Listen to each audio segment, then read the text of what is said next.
बिस्मिल्लाहिर्रहमानिर्रहीम अस्सलाम वालेकुम। तो आज हम बात करेंगे जीन एक्सप्रेशन। तो जीन एक्सप्रेशन को हम प्रोटीन सिंथेसिस भी कहते हैं और इसके अंदर दो प्रोसेसेस इन्वॉल्व हैं। एक को हम ट्रांसक्रिप्शन कहते हैं और दूसरा है ट्रांसलेशन।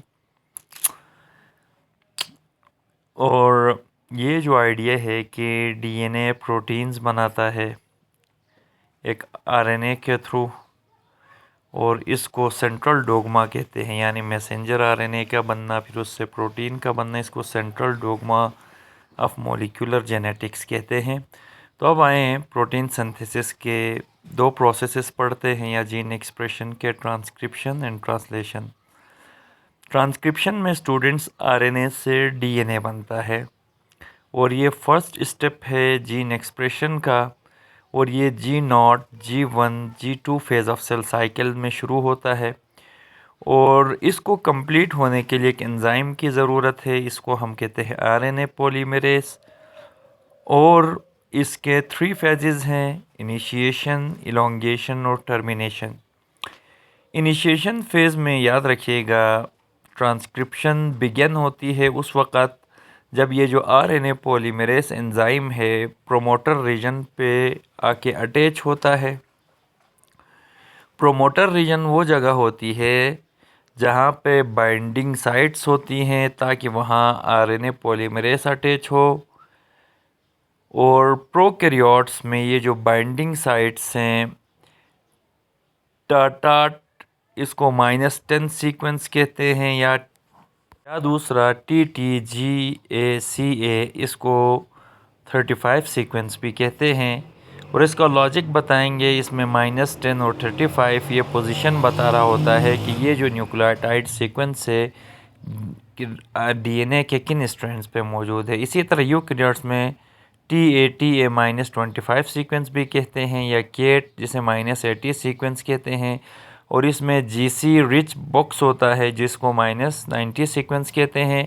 और ये जो नाम पड़े हैं -10, -35, 25, ये पोजीशन शो कर रहे होते हैं प्रोमोटर रीजन पे।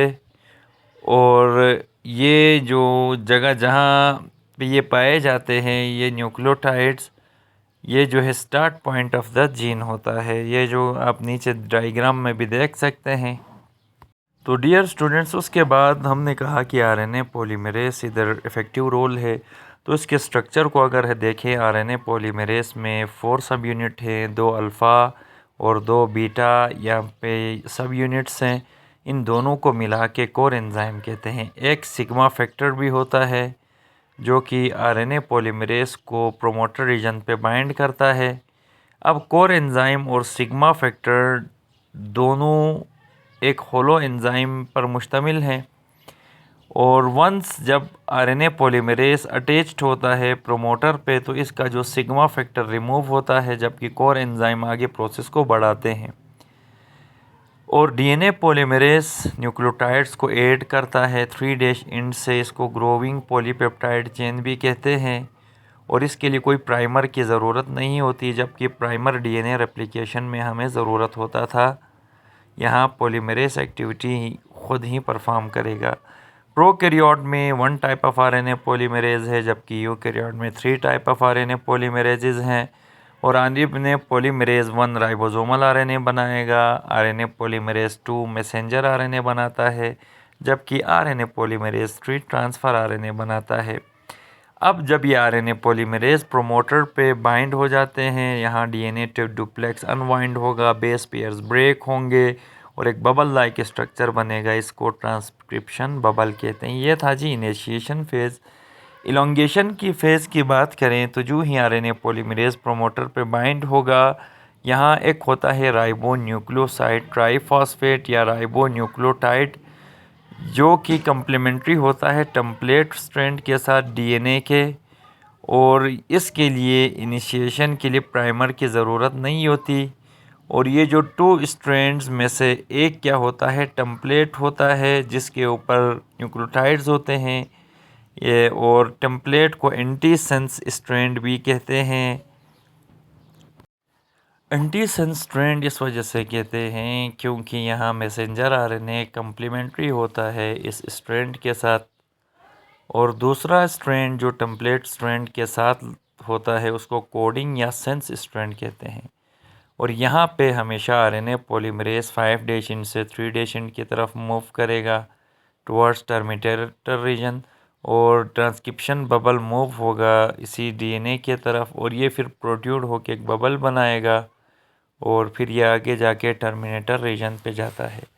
टर्मिनेशन फेज़ में क्या होता है स्टूडेंट्स, एक ख़ास किस्म का सीक्वेंस जीन्स का आता है जो कि स्टॉप करता है सिंथेसिस ऑफ मैसेंजर आरएनए को, और इसको हम कहते हैं एक जीसी यानी गवानोसिन और साइटोसिन बेस पेयर्स, और उसके साथ adenine thymine base pairs follow करते हैं। और जो part of messenger RNA transcribe होता है इस रीजन पे, वो प्रोजेक्ट आउट होके एक लूप लाइक स्ट्रक्चर बनेगा जिससे जीसी हेयरपिन कहते हैं।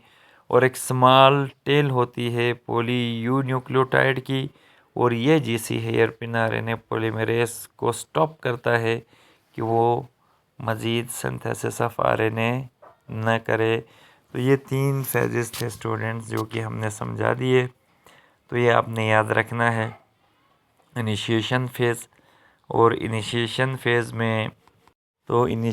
फेज़ में आपने सीक्वेंस याद रखना है। ये सीक्वेंस और या जिसको प्रोमोटर रीजन कहा जहाँ पे आरएनए पॉलीमरेज बाइंड होता है, तो वो पोजीशन के हिसाब से कहा, प्रोमोटर में जितने न्यूक्लियोटाइड्स हैं उस हिसाब से उसके नाम रखें।